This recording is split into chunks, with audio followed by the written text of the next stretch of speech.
Medical science परमेश्वर ने बनाई है।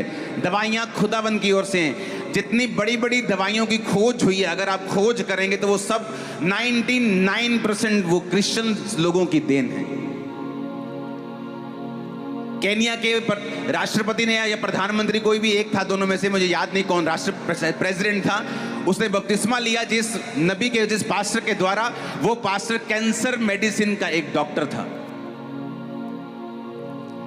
For thank God for medicine, thank God for doctors. लेकिन उन्होंने, जब परमेश्वर आपकी लाइफ में कुछ प्रूफ करना चाहता है, तब मेडिकल चीजें काम नहीं आती, मेडिसिन काम नहीं आती, कुछ काम नहीं आता, टोटके काम नहीं आते, हर्बल्स मेडिसिन काम नहीं आती, किसी की सलाह काम नहीं आती, एक्सरसाइजेस काम नहीं आती, ताकि परमेश्वर आपकी लाइफ में प्रूफ कर सके कि वो जीवित परमेश्वर है।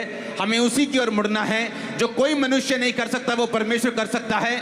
और मैं अपनी आत्मा में आपकी लाइफ में असंभव कामों को संभव होता हुआ देख रहा हूं। अब वो करना क्या होगा?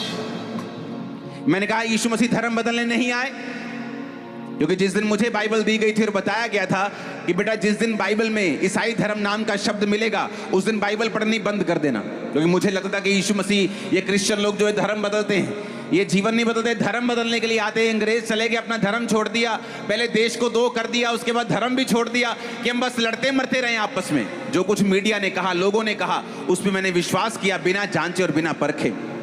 लेकिन जब मुझे जरूरत पड़ी, जब मुझे मेंटली अपसेट के दौरे पड़े, जब मेरी जगहें काम नहीं आई, मेडिसिन काम नहीं आई, बेस्ट डॉक्टर्स काम नहीं आए, क्योंकि मैं डॉक्टर्स की फैमिली से भी हूं, जब कुछ काम नहीं आया, तब एक व्यक्ति जो खुद हिंदू बैकग्राउंड से था, उसने कहा प्रभु यीशु मसीह धर्म जात को बदलने नहीं आए, ये बाइबल पकड़ और इसे पढ़, परमेश्वर के साथ मेल मिलाप कर, तुझे मालूम हो जाएगा। जिस दिन तू ईसाई धर्म नाम का शब्द पढ़ लेगा बाइबल में, तो बाइबल पढ़नी बंद कर देना।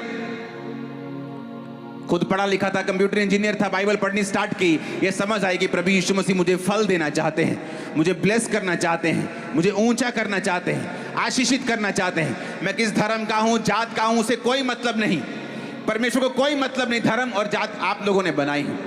परमेश्वर ने आदम और हवा की कोई जात नहीं बनाई थी, वो सारा कुछ आप लोगों ने बनाया है। और शैतान ने उन्हीं चीजों में आपको फंसा दिया, लड़वाने के लिए और मरवाने के लिए।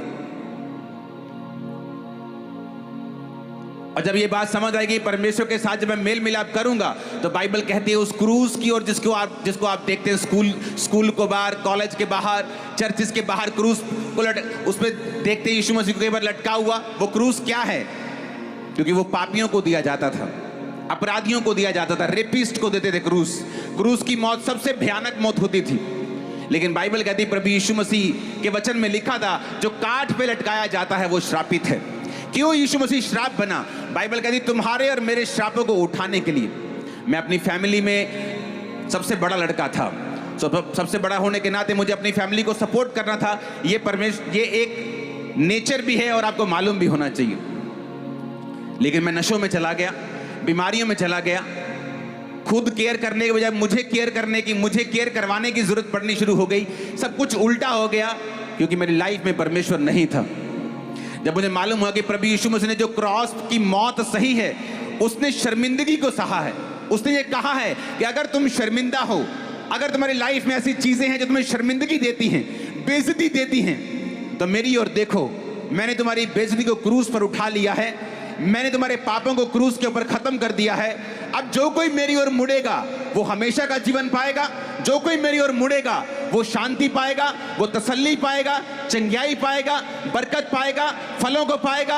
अगर आप परमेश्वर की ओर मुड़ेंगे तो वो आपके धर्म और जात को नहीं पूछेगा, वो आपके जीवन को चेंज करेगा। और यही मकसद था क्रूस को उठाने का।